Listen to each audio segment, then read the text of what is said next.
My dad is a doctor, and I'm going to tell you how to get rid of a cough.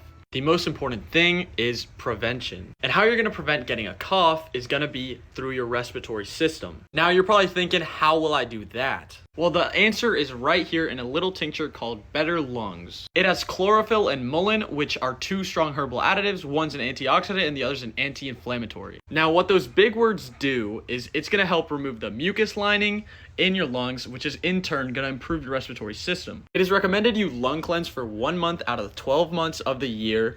And right now it's kind of a bad time because it's on Cyber Monday sale, so it's 50% off and it's selling out super fast. But if it's still in stock, I'll leave it right here down below.